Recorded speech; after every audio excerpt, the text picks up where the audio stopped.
Hello सांग मैंने ये देखो विरूपा नदी और विरूपा नदी कूल बाबा मंचेश्वर विराजमान।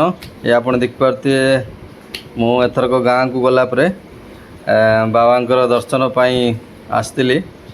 मोर सौभाग्य थिला जे बाबा दर्शन आउ थे मु करि मो सांग सहित आसती। आपण देखु ये सालेपुर ब्लॉक रो रामेश्वर गाँव रे अवस्थित। एठी डाहण कोल आप जानी थे ये रामेश्वर हाईस्कूल अच्छी। ये देखो आम मंदिर प्रांगण को आम जाऊँ बाबा दर्शन पाई। मोर सौभाग्य बाबा मते डकई मोर बहुत सौभाग्य बाबा दर्शन करी द्वितीय थर पाई। ये देखंतु मंदिर प्रवेश कला परे आमे माने भगवान गणेशंकर आशीर्वाद नेलु।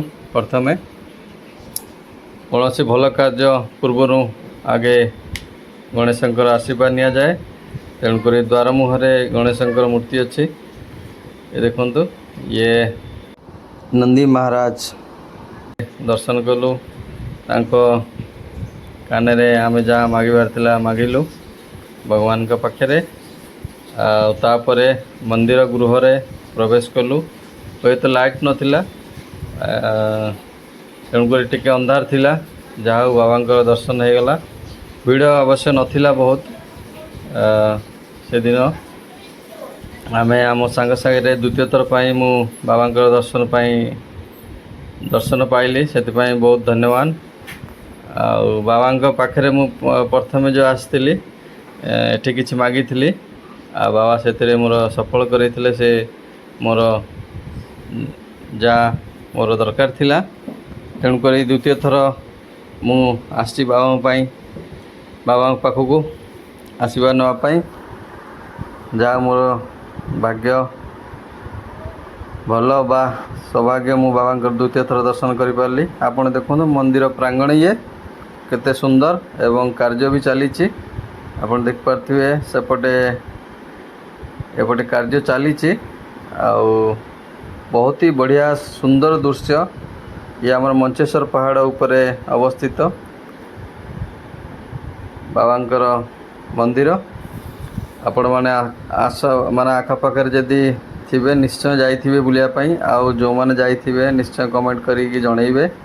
ये देखो एपटे पेंडाल आमर एपटे यज्ञ हुए। आउ जहाँ हो बाबांकर प्रसाद भी मते मिलगला। पंडा सीट थिले प्रसाद बांटू थिले। आ प्रसाद खाइबार मोर भाग्य थिला प्रसाद मिलगला बाबांकर। ये देखो डाण पटे रोटारी क्लब द्वारा एठी नल बा पाइप रो व्यवस्था अच्छी। आउ हैंडपंप भी अच्छी आगु को ऑफिस कड़े आपण मैंने देखिपे। एठी जागर रे बहुत बड़ा मेला लगे। आउ दोल पर्व रे बहुत बड़ मेला लगे। एठी ओडिशा रु बहुत लोक एठिकी आसती बाबा दर्शन पाई। आपण मैंने देखिपे। आउ रामेश्वर मंदिर बहुत पुराना मंदिर। आउ एठी बहुत लोक आसती श्रद्धालु आसती। आमे बाबा दर्शन कर सारू तापरे आमे रिटर्न करुचु। आपण देखुते विरूपा नदी बाबा मंदिर तले बहिकी चलुची। आउ बहुत ही सुंदर अनुभव थिला। आपण माने जदि न आसचंती जगह को निश्चय बुलाया आसतु और बाबा आशीर्वाद नियंतु। बोले बाबा हमारे ऊपर कृपा बनाए रखना और सबको सबका भला करना।